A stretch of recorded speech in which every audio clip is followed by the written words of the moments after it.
Hey, it's Rob from Dads in Business, and in this episode, we chatted to the inspirational Steve Judge. His story is fantastic, and he shares parts of that in the conversation that we had, including some fantastic takeaways about how you can become more responsible for your own behaviors and actions, how you can stop letting work dominate what you're doing, and how we all have 24 hours in the day. We can all manage ourselves and our time better by deciding what it is we really want to do with the time we have. We had a great chat, and I can't wait for you to watch this. So enjoy the session. Hello and welcome. I'm Rob from Dads in Business with my colleague Anga, who's on the top of the screen there. Dads in Business is a supportive network aiming to help busy dads and professionals and leaders bring the best of themselves, not only to work, but at home as well. We're running a series of sessions, podcasts, and video interviews with other inspirational leaders, coaches, and experts in their field. And I'm delighted to say we're joined by probably one of each of those I just mentioned, Mr. Steve Judge. Good morning to you. How are you? Yeah, I'm good. Thanks for having me here, Rob and Anga. It's lovely. It is nice and early. For those of you who don't know, it's 8 o'clock in the morning. So it's a really good start for me. I always say 8 o'clock onwards, and not many people take me up on 8 o'clock. They usually say, 8 o'clock onwards, we'll talk at 10 then. And I'm like, well, I just lost 2 hours, but go on then, that's fine. Yeah, lovely. I often feel a bit awkward suggesting 8 o'clock as a time for these chats, but I'm delighted that you agreed, because I'm looking forward to what we'll cover today. But we're going to discuss a lot about mindset, how that's potentially been challenged and evolved over the past couple of years. We're going to check in with something that we often reference as mental hygiene, have a good conversation about that, kick around about that. But I guess to help viewers understand why we're here and why we've invited you along, Steve, to have a chat, give us a brief history of time for yourself. How did you get into what it is that you're doing now, and who are you helping? Give us a bit of an intro. Okay, so an intro to me. So let me start. I never know where to start. I'll go back to when I was a kid. So lovely upbringing, family that I was involved in with my mum, dad, brother, sister, me, dog, and cat. And I loved running. Running was my passion. I often like scouting as well. The best holidays were like the family holidays, camping. So all of that good stuff. When I left school, I was working down the coal pits of Yorkshire as a mining engineer. So I loved that because I was being given problems and finding solutions. As an engineer, that's what you do.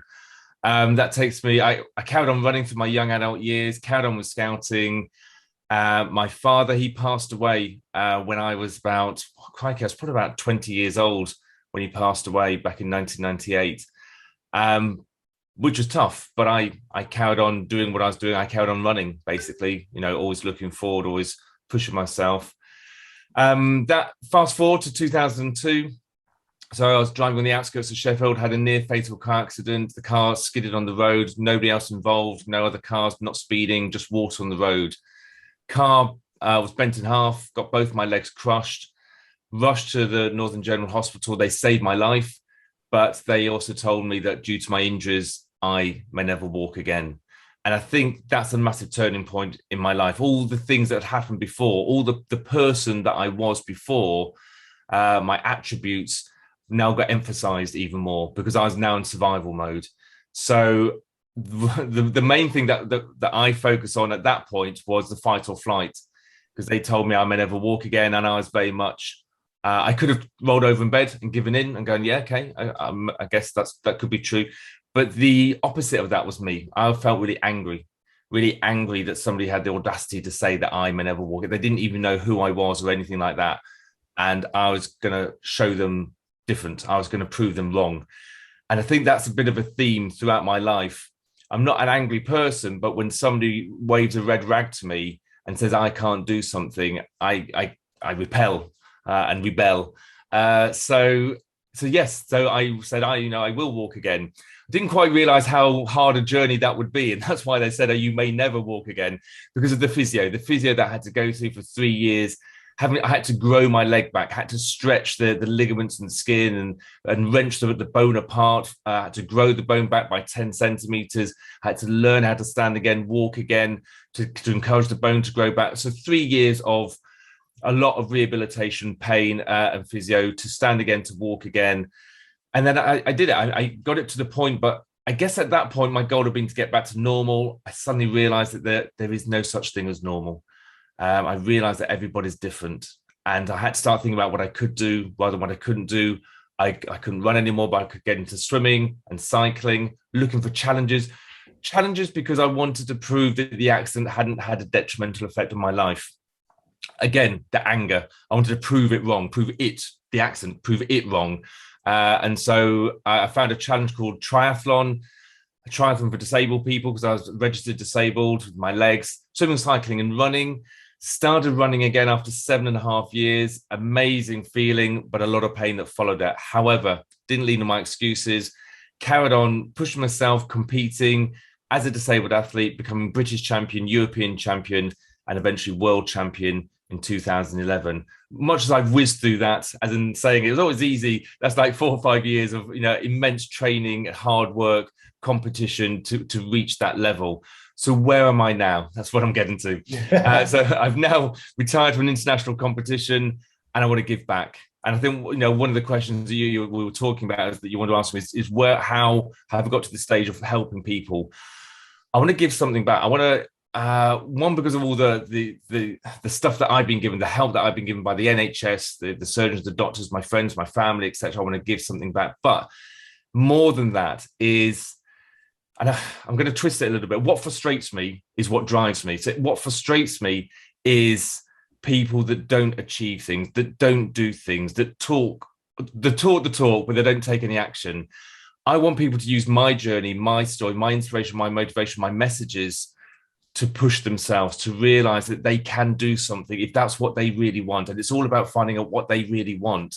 They can achieve that. I don't want them to go through a car accident. I don't want them to go through 3 years of rehabilitation. They can listen to my story, be inspired, take action. So that's what my purpose is now, is to get that message across. As a professional speaker, I do that. And again, that's a new career that I've gone into, learning to make it memorable, give messages, the takeaways, the highs, the lows, the whole arm, the heart and the sleeve. I don't want people to think that I'm some kind of a Superman. There were really difficult times at times, challenging times, tearful times. They need to know that as well. But there is a light at the end of the tunnel. So by explaining all of that as a professional speaker, as an author, my autobiography, by workshops, this is helping other people to go and achieve their gold, as I call it. The gold stands for goal, opportunity, love, desire. What do they really want? And I will help them to get there. So that's where I am now as a professional speaker, doing all that good stuff and helping people. So, I mean, wow, what a whirlwind of a journey, Steve. That sounds that's incredible. It's there's a couple of points that connected there with me. I'm sure with anger as well, but not the athlete part. I'm certainly no athlete, but I also lost my dad when I was 20 years old, and I think for me it was, well, of course it's one of the most defining moments of my life. But I think from that point on, there was always something in me then that wanted to go and prove a point to someone, but I'd not yet identified who I was trying to prove a point to. And you also mentioned about, I felt anger and I felt like I had to prove something. Someone's challenging me who doesn't know me, therefore I'm going to prove a point to them. And I can connect with that as well, because when I lost my job through redundancy, which triggered me to go into self-employment, there were people within our friendship circles who were saying, what's he doing that for? When's he going to get a proper job? What's he messing about with? Yeah. He's got kids. What's he doing? And that, for me, it's refreshing to hear you say it as well, like prove a point in anger, because I've always seen that as it might still be, but one of my weaknesses as well. It's like I'm only doing this in spite of to prove a point to someone else as well as myself. And I think that's totally, and I get that, but I call that my white tiger. So my white tiger is why the concept that I have in my head, and that's inside me. And the white tiger is beautiful but powerful as well. It's got a lot of energy, but I have to keep it caged. Because if I just released it, then who knows what would happen? It would just go crazy. That as an athlete, holding it back through the swim, through the bike, maybe releasing it on the run so I can really go for it. So I cross the finish line completely exhausted. But it's also in business as well. You can't burn out. You've got to keep it caged. You've got anger. You can't just be angry. You got to sip it out. You got to control the anger bit by bit. Everybody gets angry. People that say they don't get angry are probably lying to themselves or other people. So it's about letting your caged tiger out bit by bit, letting that anger out in a controlled environment. I've always said that anger is not a bad thing as long as you use it correctly. Same with impatience. Impatience is not a bad thing as long as you use it correctly. If you're impatient about something, good, get on with it now. Do it. Go on, do it now. Whereas a lot of people just impatient and just like burn out. So it's all about control. And I think us human beings, we love control. So if you can control your anger and put it into something good, then that's what you need to. That's what I feel you need to do. Yeah, I'm curious. Thank you, Steve. I mean, like, there's something here about. I think it's generalizing here as men. I mean, that resonates with me as well when I was growing up and setting up social enterprises and proving that people looked at me and said things to me that I said I couldn't do it. I like that energy of frustration. So it's the transformation of that energy of frustration to action, the anger to action. So what is the point of when you said about control or suppressing? It's like holding it and letting bits of it out. Is what is the turn from actually suppressing it completely or letting bits of it out? Because in the past, I thought I was letting it out. I was utilizing the energy, but I wasn't really being aware of the work I'm doing. There was things that I needed to process through, inverted comma, stories that I needed to process through, but I was holding on to that story, which then I used this energy. Basically, what I'm trying to say is I used this energy a lot, which then lead to what you said about burnout, because I wasn't really aware of holding the energy in, holding the white tiger in. So I'm curious for you then, how do you know the difference between the two of actually giving it space to let the tiger out or actually holding it in the cage? Good question. I think it comes with experience, really. I think in training, so again, not that we're talking about training, but when I was in training, you know when you can release it and you can just like burn out in a way and be exhausted after a training session, and that's a good thing. Business is very different. So I guess the one thing that jumped into my mind was when I do certain I call them golden hours. So if I have a goal and I want to get it done, so I've got a goal, I've got lots of goals to be honest, but I've got a specific goal that I want to get done. I set myself for a golden hour, and I use this egg timer here, which is a 1 hour gold egg timer. And if I set this up for 1 hour, then I can turn everything else off, and that's ticking away. And for that 1 hour, I can blitz it. I can release my white tiger and go, right, emails, phone calls, get this goal done. So it's the golden hour. And at the end of that, then I can go and have a break, maybe go for a walk, maybe do something else. And then I might do another golden hour. And it's all about releasing it and then relaxing and then releasing it again and just absolutely blitzing it. So I guess that's one way I can control it. The other way is, I think it's the start up for the day. So get the start right for the day. Think about what you need to do. I have a very strict morning routine. So I always get up at 5:30 in the morning.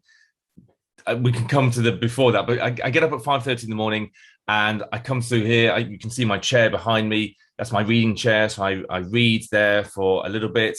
Then I do my journaling there. So I've got my paper and pen and I write down what's going on inside my head. And again, this is controlling my white tiger, because my white tiger's being slowly woken up with the reading that I'm doing, because it's all self-development. So I can write that stuff down. So that controls it.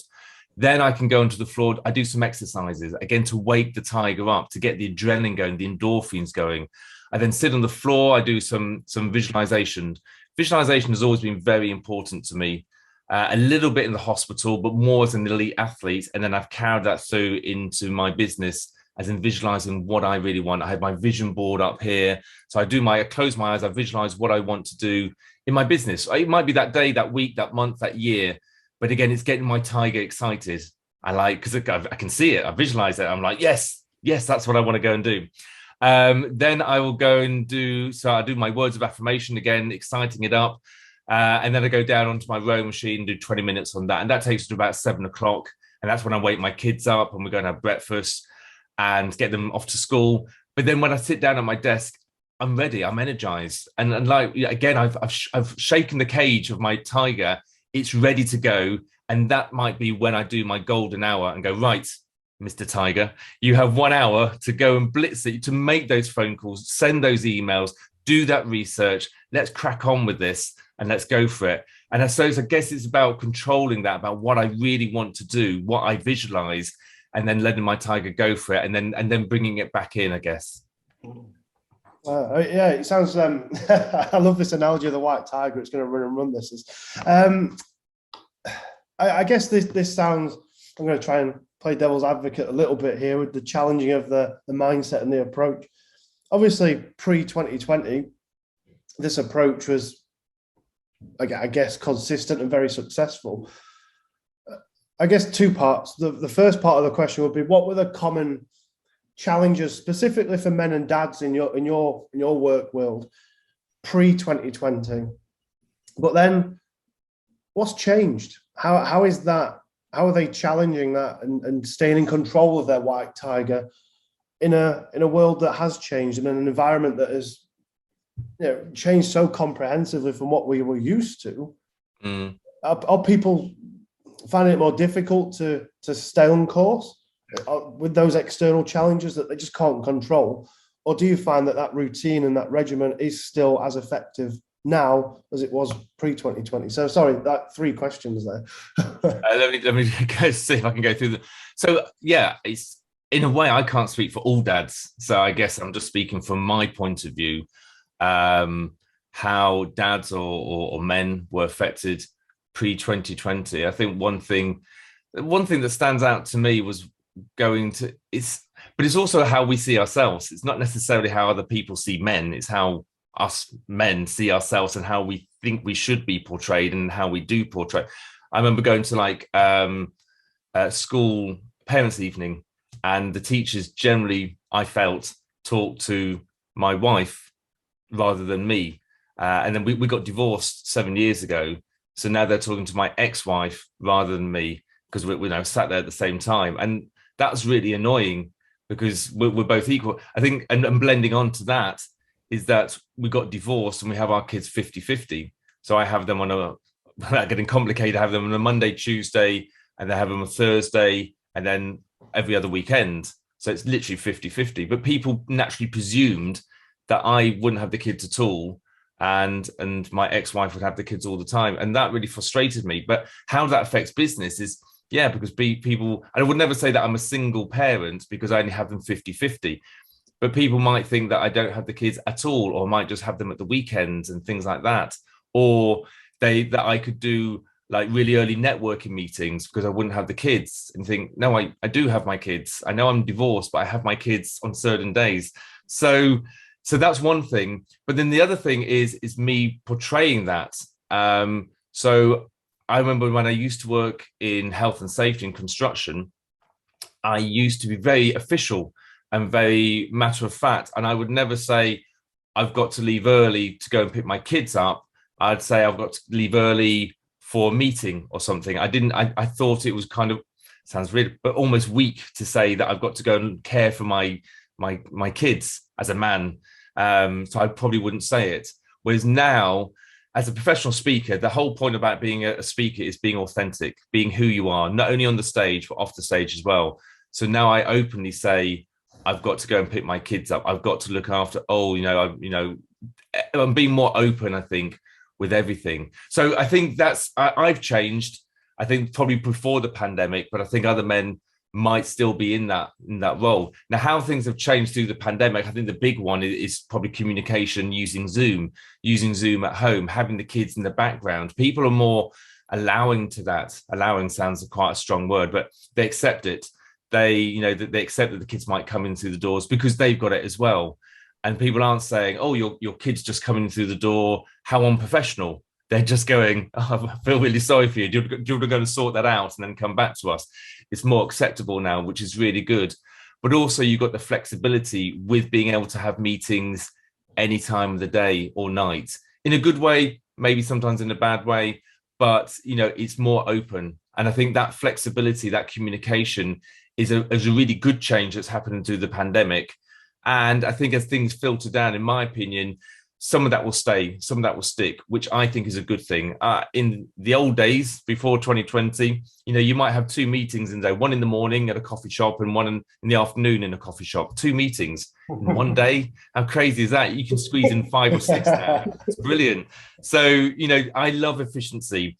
However, how that has ruined stuff, or the bad stuff about that, is the communication. Much as I've just said, it sounds like I'm contradicting, but what I mean is the body language communication. You miss out on a lot of that. I know we can see each other here on Zoom and stuff, but there's so much that you do miss. And networking as well. Networking before the pandemic was very much face-to-face. Now a lot of it is online, which is, again, very efficient, but it's not the same. When you go into a room networking, your gut, your instinct, your body language picks up on certain people, and you're pulled towards them for some reason, which you don't know until you start talking to them. And you go, wow, what a coincidence that we're both here together. It's not a coincidence. Okay, you're drawn to each other. On a Zoom, you don't get that so much. Or you get shoved into a breakout room with some people that you haven't chosen. And it might be amazing, but it would be better on a face-to-face network. And so there's pros and cons, I feel, going through the pandemic. And I think the way we look at it, as I remembered to say yesterday, because I'm a Cub Scout leader, I was down there with all my Cubs, and the vicar was talking about the pandemic and how bad it was. And he's relating to the people in the church, the congregation. And he was saying, how tough it's been, being locked up and being lonely and all of these things. And then he says, but they had it worse in the World War I and World War II. And I thought, oh my goodness, they had it so much worse. And you suddenly think that this pandemic that we're still talking about, it really is a blip. It's just a blip. We're going to look at it in 5 years' time and go, yeah, it's not going to compare to World War I or World War II. They were massive things. So I think we can't take too much from this blip in our life. If we can learn from it, brilliant. But we really got to just crack on, just move on, take our learnings, not go back to the way we were in the bad way, and just move on with, following this blip and just move on with life. I think so, yeah. And you said a few things there. There's one that I'm sure Anglo will probably want to pick up on, where you used to almost excuse your kids and make excuses up. I have a meeting, not I'm going to pick my kids up. And I think, a question that I think the listeners and viewers would really like to sort of understand more about is what made you overcome that, and what was your light bulb moment that made you shift from excusing your kids to actually seeing them as an asset? Because the reason for that is some of our research that we did about going back to work and going back to a more of a normality, if you like, is that 80% of the dads that we question still think that there's a stereotypical image of what a man and a dad should be. And half, thereabouts, about 48%, think that it is a perceived weakness of them in the workplace to have kids. Now, that's for me, that's challenging. That is that's a real bother. And if, like you were saying, I'd say I've got a meeting, not I need to go and pick my kids up. I wonder what was the moment that you decided to change all that, because there's probably a lot of dads in a similar position, or dads who want to take more responsibility for their home life as well, who aren't as, I guess, mentally proactive as you are to take ownership of that and do it. So I wonder if you've got any advice and tips around that, about what made you shift focus. I think a main thing, when I was working in health and safety, I felt that I had to be very straight-laced, because you're talking about legislation, you're talking about safety and people's safety, and you can't muck around, and you've got to be very prim and proper. And I didn't feel that talking about myself or my kids or my family was as professional as talking just about work. You're there at work, you're there to work, let's talk about work. We don't need to know about your family and your kids and what's going on at home. That's the feeling that I got, which I think I struggled with. And I'm not blaming anybody apart from myself, really. My company didn't instigate that. It's just a feeling that I had. there were some other people, some directors that were quite open about, you know, I'm leaving early to go and pick my kids up. And I think things like that are good, because I think when you see other people talking about it and doing it, you go, oh, so it's acceptable, is it? Then that's okay. Then if they're doing it, I'll do it.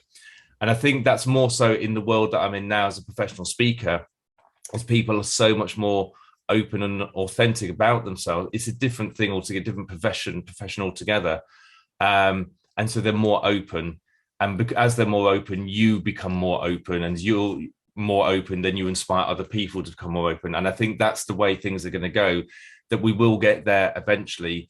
And it is about talking about being open, not just about your kids and stuff, and about being a father, but about when you're feeling low, or when you're going through some problems, either mental health problems or any other kind of problems, maybe dietary problems or health problems. Us men, speaking for all of us here, which seems a bit wrong, but I feel that we're not there yet. We've got a long way to go, but I think we're so much closer than we used to be. We just need to keep doing it and be inspired by other people that do it better than us. I think that's the thing. And I'm not there yet, but you know, I'm getting there. And I don't know why it is. I'm just trying to think back, you know, why do I hold things back? I don't know. It's almost a facade in a way. So that's the other thing as a professional speaker, is that we always want to look successful and that we're doing well, because nobody's going to book somebody who's like, woe is me, especially as a motivational speaker. I've got to be smiling and motivating and inspiring. I don't want to be like doom and gloom all the time, doing Facebook Live saying, oh, my life's a mess. But if you want to book me as a motivational speaker, that would be amazing. That would make me so happy. That doesn't work. So we put on a face a little bit. Good. So we've got to make sure we get the balance right about being open. And I think the way I do that is I say, last week I was feeling really low, but what I did about it was this, and now I feel better. That's a lot better post to put, rather than just moaning and groaning all the time. So it's just a balance of all of that, I would say. Yeah, Anger, you were nodding away there. What's on your mind? Thank you for that, Steve. It's I think what were you saying about actually being more open, and what I'm hearing is about, I think, positive role modeling, authenticity and openness in men having an emotional world, men being more responsible and aware of, actually, I'm going to pick up my kids and that's okay. I don't need to hide it. And by modeling that, that is giving permission for other men that is witnessing that. So what you said before, in terms of there were some of the directors that were more open, which then helped to shift. Maybe if the directors can say it, then I can say it too. So this is a very, so I keep hearing this again and again within the men's group that we run.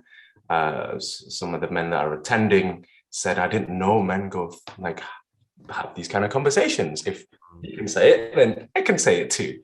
And that second bit is about the roles, you know, the facade, you know, I use the word mask, the mask that we play in society, in the roles that we play. And what I'm hearing is, as a speaker for you, then you're able to take off these masks and start to share more authenticity. And then by sharing more authenticity, that helps other people to share more authenticity. Yeah. I mean, as we move forward, then I guess what in a post, I guess not post-COVID, but in the new normal, what else could leaders and men that are in leadership positions be more aware of, other than be more open, be more authentic? Like, what else do you think are the potential blockers and barriers as we move forward in the new normal and in the post-COVID world? Oh, I think a lot of barriers and obstacles are things that we put in the way ourselves. So it comes back to your mindset. Depends how you think about things. I would say a good way of getting around that or defeating that is to give yourself some time. And time, I'm going to call it time, but that can be all sorts of things. It could be meditation, it could be visualization. I think in the past, what we've had is the commute to work and back from work. As you're going to work, you get into that mindset, you can think about things, you switch off from the driving in a safe way, you go automatic pilot, and you just think about all those things that you need to think about. Then you get to work and do your thing. And on the way back, you kind of like download everything. We haven't got that so much now. with a commute. So what are you doing is the question. How are you getting that little bit of time? And walking is usually the best way. So, one thing that I suggest is that, you wake up, you get ready for work, you go for a walk, and then almost your commute to work. And when you get back, then you start work, and you do the same at the end of the day. So it gives you the download, but it doesn't have to be. What I'm saying is that for me, I don't do that. So I think mine is when I'm on the rowing machine or my visualization, and that gives me time, or even my journaling, and it gets everything in a place, gets me sorted out, gets me, thinking about what I really need to do. And I think that's what we need. That's what I'd suggest everybody do now, is to find that time that they can have to themselves to think about things, how they feel, what they need to do. It might be what they need to do in the working day, but it might be just about themselves, about how they feel, their health, their fitness, their relationships.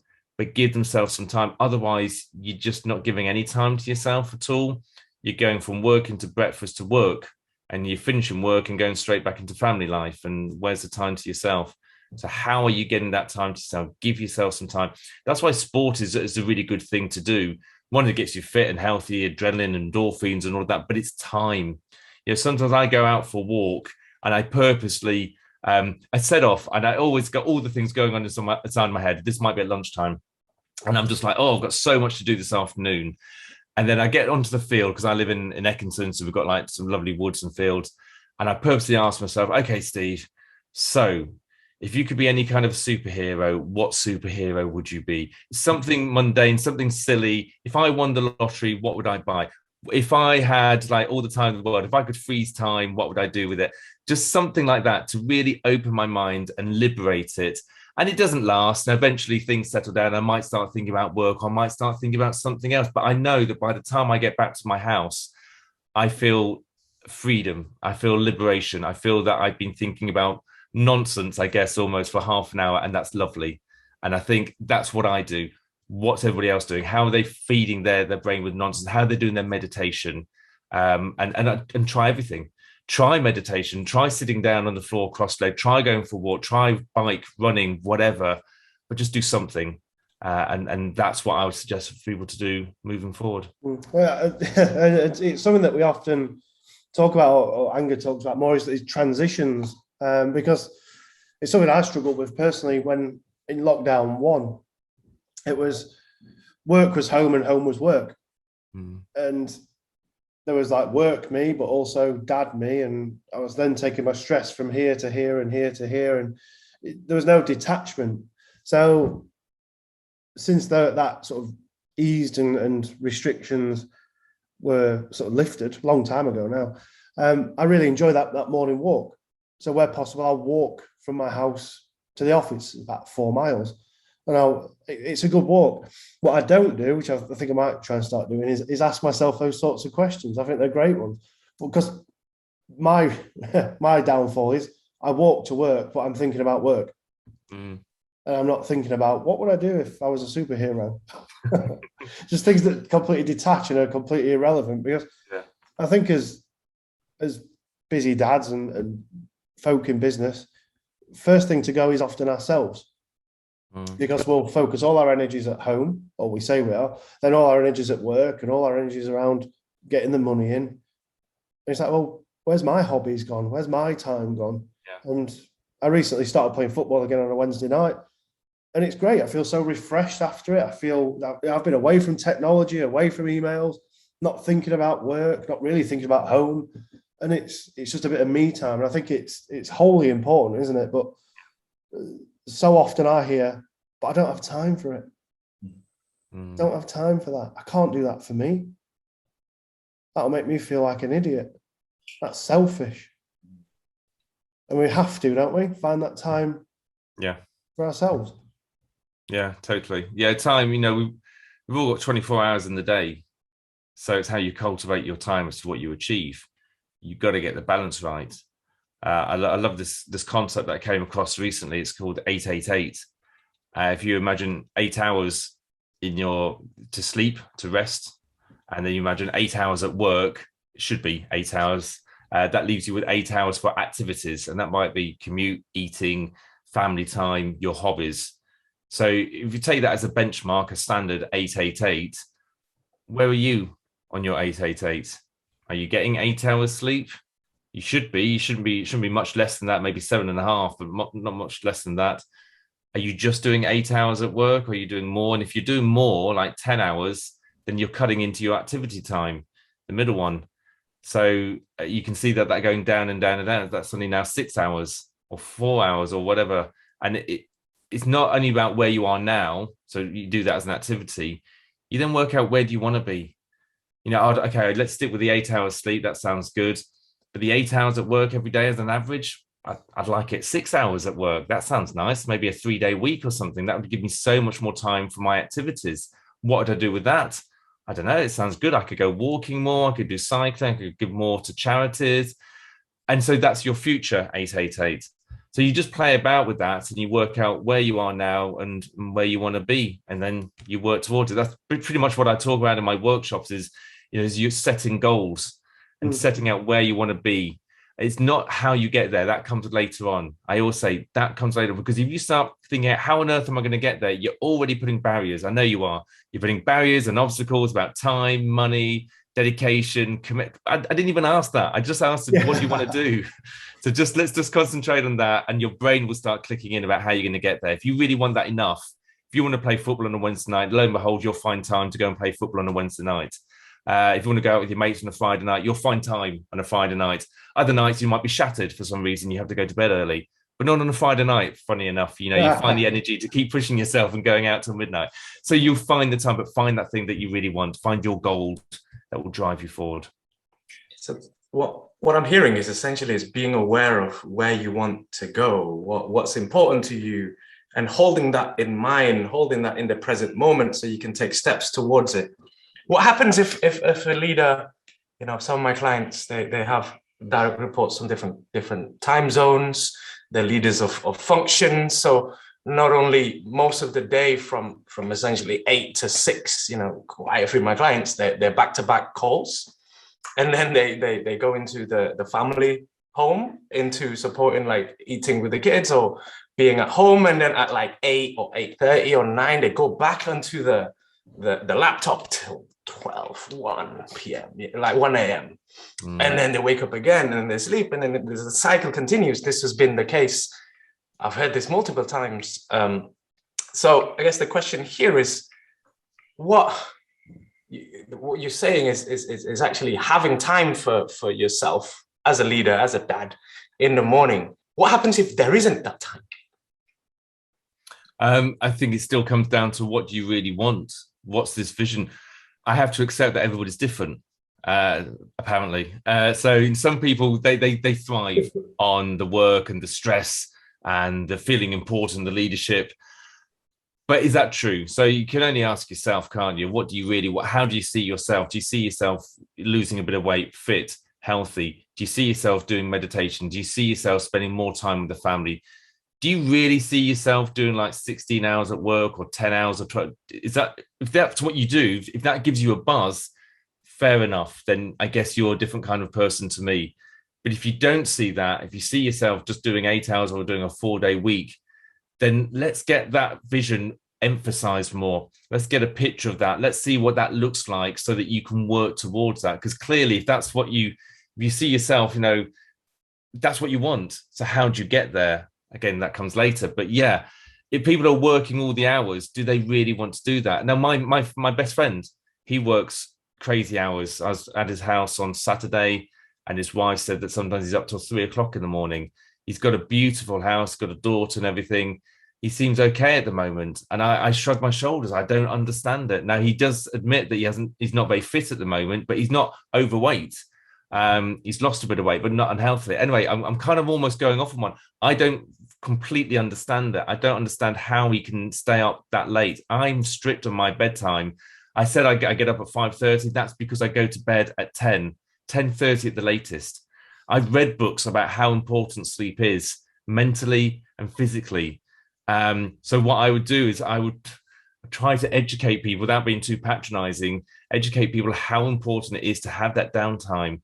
You hear people that have medical conditions and they go, oh, it's just bad luck. These things happen. But sometimes when you dig down, it's usually stress related. And where's that stress come from? 5-10 years of burning the candle at both ends.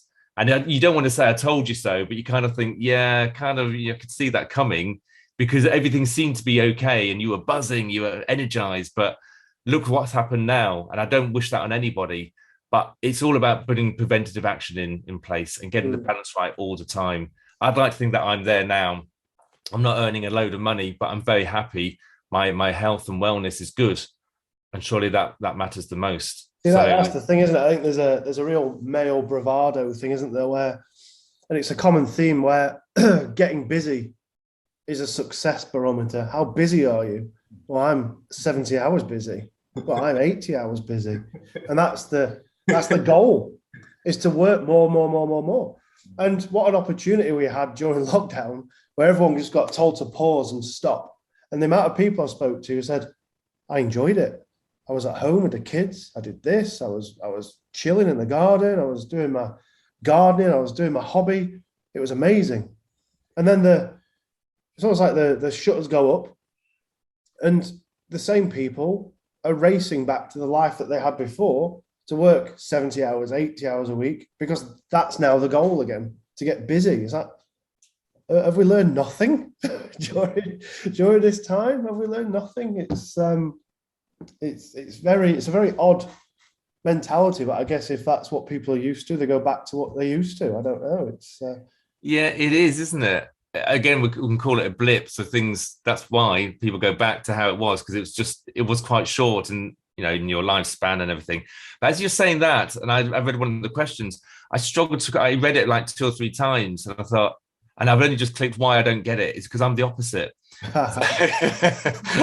I said I'm a bit unusual. So before the pandemic, I got my life planned out. I was taking care of my health, my wellness. My work was going really well in 2019. Being a professional speaker is such a strange career. You build it up year by year, and I'm impatient. So I was pushing myself, but everything was going okay. 2019, 2020, things collapsed. There weren't any speaking conferences, business conferences, things like that. And as a speaker, that's terrible.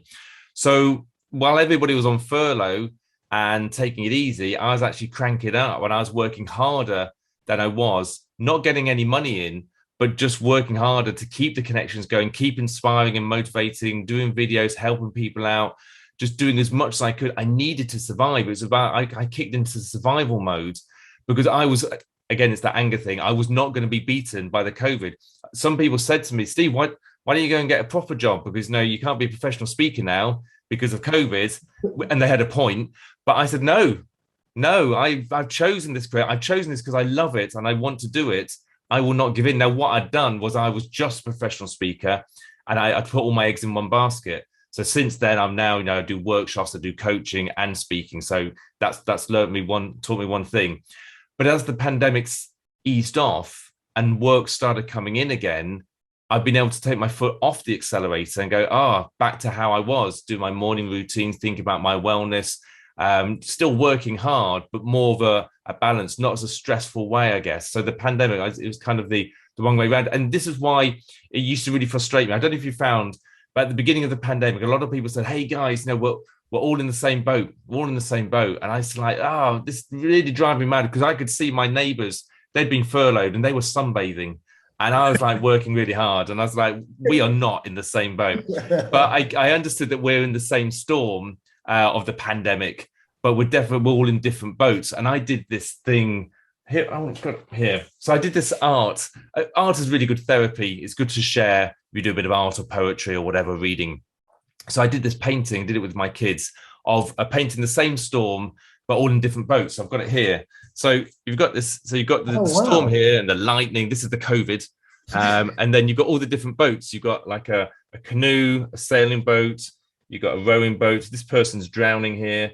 You've got an ocean liner. And it just shows that everybody's in different boats.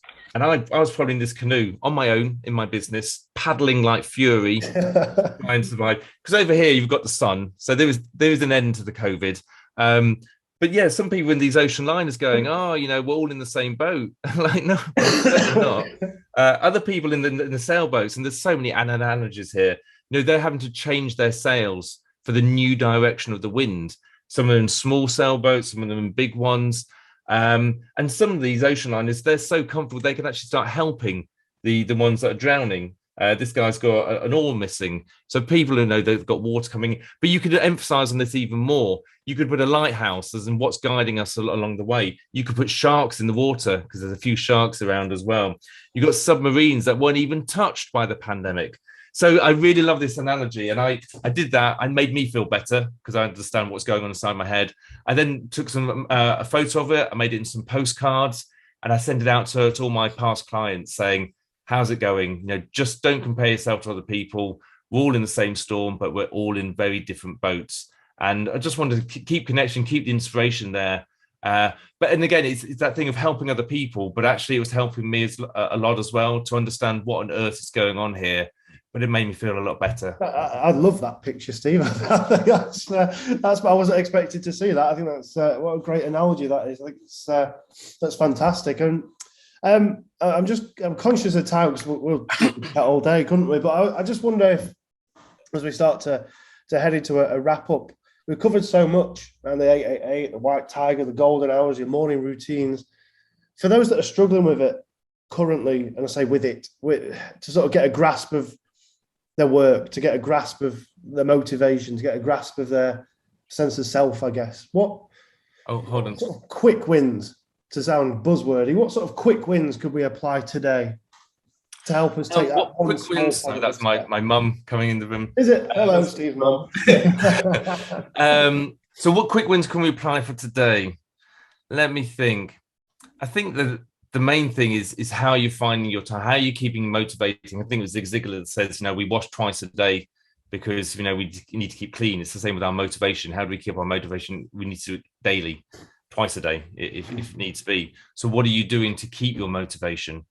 I've already been through my morning routine, but I think one of the best parts of it for me is, I like it all, but I'm going to specify when I'm on the row machine, because that's when I put my music on, and it's a playlist that I've got. So I've talked about words of affirmation. For those of people that don't know, words of affirmation is you read some really nice things about you. I will do well today. I will be successful. I am the best father. All these words of affirmation, some things that you strive towards that you want to be, some things that you actually are. Some people struggle with that because it's going out the comfort zone, telling themselves how good they are. Just listen to some really good music and listen to the lyrics. Choose the tunes and put them on a playlist. When I'm on my row machine, the playlist I have is so energizing, it's so uplifting, it's so full of words of affirmation. It's absolutely incredible. So I love that. And all you have to do is press play. You can sing along to the music if you want to. You can just let it go inside your head, but it's an easy fix. You can set the playlist up anytime in the evening when you're having a beer or wine or whatever. But the next day when you're feeling unmotivated or want to get going, you just have to press play. So music to me is a massive part of my life and my motivation and onwards. So that's one big thing that I'd recommend for other people. I know not music's for everybody, but find something, maybe a poem, a book, a film, some YouTube clips, some music, something. For goodness sake, find something, because we can't all do this on our own. So find something that will help you. So when you're in that time of need, you can just grab that and go and get on with it. Yeah, no, I like that, Steve. I mean, music's such a big part of my life as well. I can definitely connect with that. I've got several playlists for different moods. I was having a conversation with a colleague last week saying, "What's your favorite album?" It's like, it depends on my mood. It's like, absolutely. And a playlist for every mood. I think it's important. So, yeah, listen, Steve, it's been fantastic chatting to you, mate, and really do appreciate you taking time out to have a conversation with us. How can we connect, find, and engage with your work? You're an author, a speaker, you're so many things. Where can we find you and connect with you? Okay, so probably the best way is social media. LinkedIn, I'm just Steve Judge. Facebook, Steve Judge. Twitter, Steve Judge. Instagram, Steve Judge Gold. So there really are no excuses. Don't need any excuses to get in contact with me on social media. And then, of course, I have my website, which is www.steve-judge.co.uk. So it should be dead easy to find me. You can even just Google me, put Steve Judge Gold or triathlon. It'll probably come up quite near the top. So please get in contact with me. And why would you want to? Because if you've heard today, you've heard me speaking and you want to ask me some questions, That's what I love. I love people asking questions either on my journey or if they want some help, and if they want to reach out, then do that. And I will always reply to everybody who contacts me. So yeah, please get in contact. Fantastic. Good stuff. Steve, it's been a pleasure. Thank you very much. And yeah, I'm going to revisit my 888. I love that one. Thanks a lot, Steve. Take care. Thank you, Steve. Take care. Bye.